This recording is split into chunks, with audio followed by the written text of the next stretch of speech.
कि मान लो, एक सरल भाषा में आप और अच्छे से समझिए उसको, बहुत अच्छे से, कि जिस व्रत के दिन आपका उपवास है, सोमवार का, मंगलवार का, बुधवार का, गुरुवार का, तीज का, चतुर्थी का, पंचमी का, छठ का, किसी का भी अगर आपका व्रत है, और उस व्रत वाले दिन यदि आपको क्रोध आ रहा है, व्रत वाले दिन अगर आपकी प्रवृत्ति चिड़चिड़ी हो रही है, क्रोध आ रहा है, अपशब्द निकल रहे हैं, रोना आ रहा है, क्रोध आ रहा है, बहुत सारे परेशानी उसी दिन तुम्हारे सामने आ रही है, समझ लेना कि तुम्हारे घर के पितृ भूखे जरूर हैं, अन्न भात मांग रहे हैं। रात्रि को सोने के बाद, विश्राम के बाद, इस सोने के बाद में 2 घंटे के अंदर अगर आपकी नींद खुलती है और खुलने के बाद यदि आपको भूख लग रही है, प्यास लग रही है, तो समझ लेना कि आपके पितर, आपके पूर्वज भूखे हैं, अन्न का भाग मांग रहे हैं, पानी पीने को मांग। से नहीं समझ सकते तो व्रत से समझो, व्रत से समझो। मान लो आपने व्रत किया और आपकी प्रवृत्ति चिड़चिड़ हो रही है, क्रोध आ रहा है, अपशब्द निकल रहे हैं, ताने निकल रहे हैं, या कोई कुछ कहकर चले गया और आपकी आंखों में अश्रु भर रहे हैं, आपकी आंखों में आंसू आ रहे हैं, तो वो श्रेष्ठ व्रत नहीं हो सकता। उसमें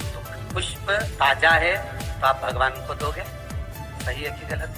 केला अच्छा है तो भगवान को दोगे, और काला पड़ गया तो तुम भगवान को दोगे क्या? अंदर से गल चुका है तो भगवान को दोगे क्या? नहीं, आप भगवान को दोगे। कोई फल ताजा है तो आप भगवान को दे दोगे, कोई पुष्प ताजा है, अच्छा है, तो आप भगवान को दोगे। अगर पुष्प मुरझा गया तो भगवान को दोगे क्या? पुष्प बेकार हो गया तो भगवान को दोगे क्या? नहीं। उसी तरह व्रत होता है, उसी तरह हमारा व्रत है।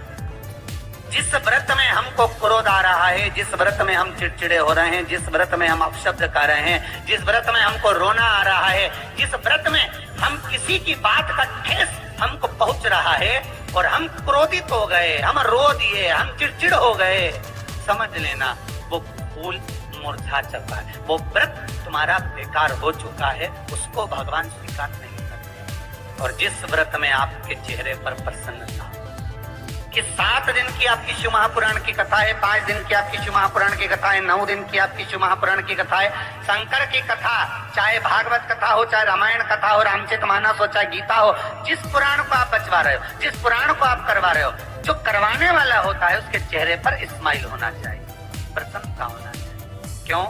क्योंकि इस पुराण को आप अकेले नहीं सुन रहे, इस पुराण को आपके पितृ लोक में विराजमान पितृ पूर्वज भी श्रवण कर रहे हैं। जितनी आपकी चेहरे पर प्रसन्नता होगी उतनी आपके पूर्वज भर भर कर आशीर्वाद देंगे। 7 दिन तक, जब तक आप कथा का रसस्वादन कर रहे हो, कथा श्रवण कर रहे हो, 7 दिन तक आपके चेहरे पर अगर प्रसन्नता है तो पूर्वजों का आशीर्वाद आप पर बना हो, आप पर